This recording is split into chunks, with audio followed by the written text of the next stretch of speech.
Hi guys, welcome to True North. So today is 12th of February 2024. हम देख रहे हैं आज के करंट अफेयर्स। तो शुरू करते हैं। तो सबसे पहली न्यूज़ में फिनलैंड के नए प्रेसिडेंट बने हैं अलेक्जेंडर स्टब। यहाँ आप उनकी फ़ोटो देख सकते हैं। थोड़ा सा फिनलैंड के बारे में हम देख लेते हैं। सबसे पहले मैप पे स्पॉट करते हैं फिनलैंड को। तो this right here is Finland. तो आर्कटिक ओशियन को टच कर रहा है। ठीक है, यहाँ पे आपका नॉर्वे है, स्वीडन है, और यहाँ पे आपकी बाल्टिक सी है, यहाँ पे नॉर्थ सी है, और ये है आपका यूके। ठीक है, करंट पीएम देख लेते हैं फिनलैंड के, पटेरी ऑर्पो हैं, और कैपिटल है यहाँ की हेलसिंकी। हेलसिंकी। आगे चलते हैं। तो नीरज चोपड़ा को ऑनर किया गया है, ये देखते हैं। तो इनका एक प्लाक जो है वो इंस्टॉल किया गया है at the prestigious ice palace, जो कि स्विट्ज़रलैंड में है, जंगफ्रॉच स्विट्ज़रलैंड में। तो यहाँ पे आप देख सकते हैं इमेज में कि इस तरीके से ये बर्फ़ का बना हुआ ये आइस पैलेस है यहाँ पे, और वहाँ पे एक प्लाक इनका इंस्टॉल हुआ है। नीरज चोपड़ा के बारे में थोड़ा सा देख लेते हैं। तो ये इंडिया के ट्रैक एंड फील्ड एथलीट हैं जिन्होंने कि भारत को ओलंपिक गोल्ड दिलवाया था। ये करंटली मेंस जैवलिन थ्रो के वर्ल्ड चैम्पियन भी हैं। नेक्स्ट देखते हैं। तो इंडिया ने अपनी पहली hyper velocity expansion tunnel test facility जो है स्टार्ट की है। इसका नाम है S2। ठीक है, और ये आईआईटी कानपुर के अंदर ही लोकेटेड है। आईआईटी कानपुर ने इसको इस्टेब्लिश किया है, टेस्ट किया है। अब ये है क्या? तो कुछ हमारे ऐसे जो हैं, जैसे कि अभी जो है हमारा गगनयान मिशन जो है शेड्यूल्ड है फॉर द नेक्स्ट ईयर। तो कुछ ऐसी चीज़ें होती हैं इसरो डीआरडीओ जिनको बनाते हैं, जिनकी टेस्टिंग में एक हाइपरसोनिक फैसिलिटी की ज़रूरत होती है, हाइपरसोनिक कंडीशंस में टेस्टिंग की ज़रूरत होती है। तो पहले देख लेते हैं कि हाइपरसोनिक क्या होता है। तो आपका होता है सबसोनिक, सुपरसोनिक, और फिर हाइपरसोनिक। ठीक है, तो सबसोनिक यानी कि मैक 1 से नीचे, मैक 1 से लोअर। सुपरसोनिक यानी कि आपका मैक 1 to 5, और हाइपरसोनिक यानी कि आपका 5 मैक के ऊपर। ठीक है, तो ये स्पीड का और साउंड का वो होता है। तो हाइपरसोनिक मीन्स आपका speed of more than 5 times the speed of sound. ठीक है, यानी कि मैक 5 से ऊपर। अब आगे देखते हैं। तो ये एक टेस्ट फैसिलिटी जो है आईआईटी कानपुर ने इस्टेब्लिश की है by generating flight speeds between 3 to 10 kilometre पर सेकेंड। तो इस तरीके की जो हाइपरसोनिक कंडीशंस होती हैं, ये कहाँ पे एनकाउंटर होती हैं, इसका क्या यूज़ है, बेसिकली मैं ये एक्सप्लेन करने की कोशिश कर रही हूँ। तो जब कोई व्हीकल आपका एटमॉस्फेयर में अर्थ के एंटर करता है, कोई एस्ट्रॉयड अर्थ के एटमॉस्फेयर में एंटर करता है, या बैलिस्टिक मिसाइल्स की टेस्टिंग में भी इस तरीके की जो है कंडीशंस की रिक्वायरमेंट होती है। तो यूटिलिटी इसकी ये है कि it will serve as a test facility for DRDO, ISRO. ठीक है, हाइपरसोनिक टेक्नोलॉजीज़ को डेवलप करने के लिए ये इंस्टीट्यूट्स इसका इस्तेमाल करेंगे। आगे देखते हैं। तो इंडियन गवर्नमेंट ने एशियन डेवलपमेंट बैंक के साथ $200 मिलियन का लोन पैक जो है साइन किया है। अब इसका पर्पस क्या है, एम क्या है? तो ब्रह्मपुत्रा रिवर का जो असम में स्ट्रेच है, यहाँ पे आप देख सकते हैं मैप में, ये जो स्ट्रेच है, दिस स्ट्रेच, यहाँ पे फ्लडिंग और रिवर बैंक इरोजन को जो है चेक करने के लिए, टैकल करने के लिए ये लोन पैक्ट साइन किया गया है। हमने रिसेंट न्यूज़ में भी एशियन डेवलपमेंट बैंक के बारे में देखा था, एक बार जल्दी से रिकैप कर लेते हैं। तो रीजनल डेवलपमेंट बैंक है, ये अपने मेंबर्स को लोन्स प्रोवाइड करता है ताकि उनके देश में डेवलपमेंट हो सके, सोशल एंड इकोनॉमिक डेवलपमेंट। ये फॉर्म हुआ था 1966 में। इसके हेडक्वार्टर हैं फिलीपींस के मनीला में। इसके करंट प्रेसिडेंट हैं मसात्सुगु असाकावा। 68 कंट्रीज़ इसकी मेंबर हैं। अभी हमने रिसेंट ही न्यूज़ में देखा था कि एडीबी की करंट जो कंट्री डायरेक्टर फॉर इंडिया बनी हैं वो हैं मियो ओका। आगे चलते हैं अब। तो दी सिटीजनशिप अमेंडमेंट एक्ट, ठीक है, 2019 का, this is currently in news. तो सबसे पहले तो देख लेते हैं क्यों न्यूज़ में है। तो हमारे जो होम मिनिस्टर हैं अमित शाह, उन्होंने ऐसा बयान दिया है कि जो सीएए है, जो कि 2019 में ही पास हो गया था पार्लियामेंट से, this will be implemented before the upcoming Lok Sabha elections. तो इनका कहना है कि ये अभी इम्प्लीमेंट होगा। तो ये न्यूज़ में है, तो इसके बारे में थोड़ा सा फिर से एक बार रिकैप कर लेते हैं। तो सिटीजनशिप अमेंडमेंट एक्ट जो कि पास हुआ दिसंबर 2019 में, ये आपका अमेंड करता है, जो ओरिजिनल एक्ट है सिटीजनशिप एक्ट वो है 1955 का, जिसको कि ये अमेंड कर रहा है। अब इसमें अमेंडमेंट में ऐसा है कि इंडियन सिटीजनशिप जो है दी जाएगी, ग्रांट की जाएगी टू प्रोसिक्यूटेड माइग्रेंट्स, ठीक है, जो कि अपने देश से इंडिया में आ रहे हैं और क्लेम करते हैं कि वो अपने देश में प्रोसिक्यूटेड हैं। कौन सी 3 कंट्रीज़ में? अफ़गानिस्तान, बांग्लादेश एंड पाकिस्तान, ठीक है।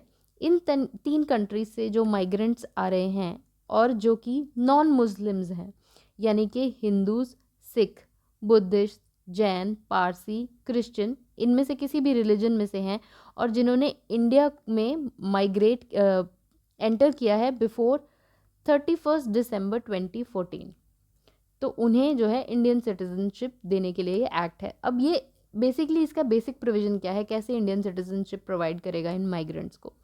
तो फास्ट ट्रैक कर देता है इनके लिए citizenship through the naturalisation process. तो आपको पता ही होगा कि इंडियन सिटीजनशिप को इंडियन सिटीजनशिप को एक्वायर करने के लिए डिफरेंट प्रोसेसेस हैं। तो अंडर दी नेचुरलाइजेशन प्रोसेस ये जो है रेजिडेंसी रिक्वायरमेंट रहती है कि आप इतने पर्टिकुलर ईयर्स रहे हों तो उसके बाद आप अप्लाई कर सकते हैं। तो ये थोड़ा फास्ट ट्रैक करता है। जनरली जो रिक्वायरमेंट रहती है दैट इज़ 1+11 ईयर्स, मीनिंग कि आप जो लास्ट 1 ईयर है वो तो पूरा साल आप रहे हों, प्लस उसके पहले प्रीवियसली आप 11 ईयर्स रहे हों। तो ये है नॉर्मल लॉ में प्रोविज़न। तो इसको ये चेंज करके 1+5 ईयर्स करता है, यानी कि 1 लास्ट ईयर और उसके पहले आप 5 साल रहे हों देश में, तो आप जो है नेचुरलाइजेशन प्रोसेस के थ्रू इंडियन सिटीजनशिप एक्वायर कर सकते हैं।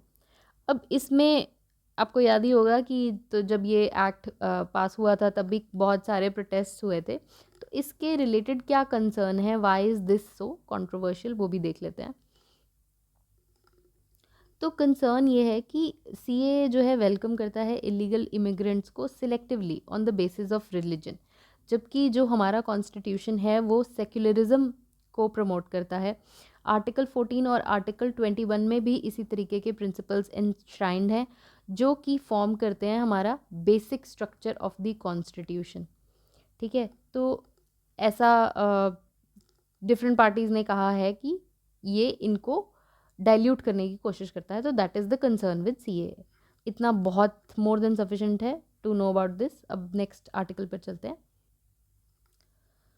तो इंडियन गवर्नमेंट ने एक मास ड्रग एडमिनिस्ट्रेशन कैंपेन जो है लॉन्च की है फॉर लिम्फेटिक फिलारियसिस। तो ये आपका स्टार्ट किया है ministry of health and family welfare ने। ये 10 ऐसे जो स्टेट्स हैं जो कि इस डिज़ीज़ से अफेक्टेड हैं वहाँ पर चलाया जाएगा मास ड्रग एडमिनिस्ट्रेशन कैंपेन, दवाई दी जाएगी इसके लिए।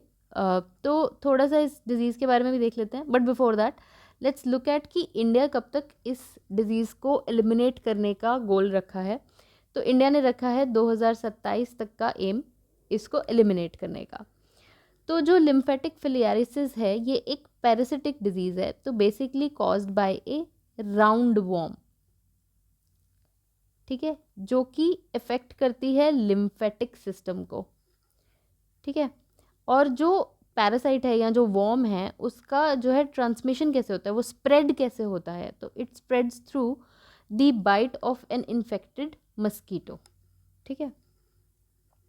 इसी में फिर ये आप इमेज में देख सकते हैं किस तरीके से ये इम्पैक्ट करती है। तो इसी में क्या होता है कि इसके बाद फिर बैक्टीरियल इन्फेक्शन हो जाता है जिससे कि जो इन्फेक्टेड एरिया है उसकी स्किन जो है इफेक्ट हो जाती है, हार्डन हो जाती है, and then it leads to elephantiasis also. आगे चलते हैं, मिसलेनियस सेक्शन स्टार्ट करते हैं। तो यूपीआई आजकल बहुत चर्चा में है, यूनिफाइड पेमेंट्स इंटरफेस। तो देखते हैं क्या। तो इंडिया का जो यूपीआई है, it is going to be launched in 2 more countries now, Sri Lanka and Mauritius. साथ ही मॉरिशियस में जो रुपे कार्ड सर्विसेज हैं वो भी लॉन्च की जाएंगी। यहीं पे जान लेते हैं कि श्रीलंका के करंट प्रेसिडेंट कौन हैं। तो ये हैं रेनिल विक्रमसिंघे। मॉरिशस के पीएम हैं प्रविंद जगन्नाथ। आगे देखते हैं। तो अंडर 19 वर्ल्ड कप 2024 हुआ। मैं ऑफ कोर्स मेंस क्रिकेट की बात कर रही हूँ। तो ऑस्ट्रेलिया जीत गया है बाय डिफीटिंग इंडिया। फिर SAFF अंडर 19 फुटबॉल चैम्पियनशिप हुई, जिसमें कि विनर कौन रहा, India and Bangladesh became joint winners, jointly जीते हैं। ठीक है। एक बिल लाया है Assam healing prevention of evil practices bill 2024। This is to ban magical healing. तो इस तरीके की जो प्रैक्टिसेस हैं उनको स्टेट में ये बैन करता है बिल। फिर एक ये चीज़ न्यूज़ में थी कि लॉन्गेस्ट नेशनल हाईवे कौन सा है इंडिया में। तो दैट इज़ नेशनल हाईवे 44। ये जो है 4000 किलोमीटर से भी ज़्यादा लंबा है। ठीक है।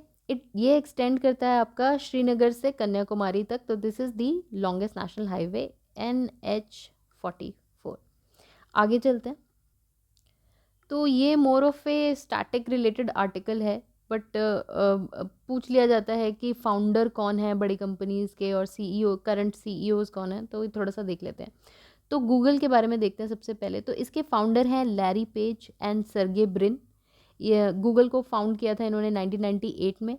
और गूगल के करंट CEO हैं सुंदर पिच्चई। अमेज़ॉन के बारे में देखते हैं। इसके फाउंडर हैं जेफ बेजोस और करंट CEO हैं एंड्रयू जेसी या फिर एंडी जेसी, इनको बुलाया जाता है। एप्पल के फाउंडर हैं स्टीव जॉब्स एंड स्टीव वॉजनियाक और इसके करंट CEO हैं टिम कुक। मेटा, ये जिसको कि आप पहले फेसबुक के नाम से जानते थे, इसके फाउंडर एंड करंट CEO हैं मार्क जकरबर्ग। माइक्रोसॉफ्ट, इसके फाउंडर हैं Bill Gates and Paul Allen और करंट CEO हैं सत्या नाडेला। ट्विटर, जिसको कि अब रीनेम कर दिया गया है टू एक्स, इसके फाउंडर हैं जैक डॉर्से और लेटर ऑन इलॉन मस्क ने इस कंपनी को एक्वायर कर लिया था। तो ही करंटली ओन्स ट्विटर। और अभी करंट CEO हैं लिंडा याकरिनो। तो आज की न्यूज़ में इतना ही। Thank you so much for watching. और आपको वीडियो अच्छी लगी हो तो please do subscribe to the channel. Also want to share a little bit information कि आपको टेलीग्राम पे क्या क्या अवेलेबल होगा। तो एक तो आपको डेली जो है CA की फाइल्स मिल जाएंगी उस पर। ठीक है। जो मैं कवर कर रही हूँ वीडियो में, आपको एज इट इज़ रिविजन के लिए वो मिल जाएगा। डेली की आपको शॉर्ट समरी भी उस पर मिल जाएगी। ठीक है। साथ ही जो है मंथली कंपाइलेशन, जो कि इस फॉर्मेट में नहीं रहेगी, मोर ए कैटेगराइज्ड कंपाइलेशन होगी। यानी कि हर जो न्यूज़ है, जैसे इंटरनेशनल न्यूज़ अलग से, फिर डेज, बुक्स, इस तरीके से कैटेगराइज्ड कंपाइलेशन आपको मंथली मिल जाएगी। और उसके बाद आपको मंथली की जो आप डेली शॉर्ट समरी करते हैं, इसकी आपको मंथली कंपाइलेशन भी टेलीग्राम के चैनल पे मिल जाएगी। ये आपकी रिवीजन के लिए हैं जो दोनों फाइल्स हैं, this one and this one. तो आई ट्राई कि जो रिवीजन फाइल्स हैं उसमें हम हमारी टीम जितना पॉसिबल है उतने ट्रिक्स और निमोनिक्स इनकॉर्पोरेट करे, ताकि आपका थोड़ा जो है रिटेंशन डेटा का ईजियर रहे। ठीक है। तो that's it for today. Have a good day.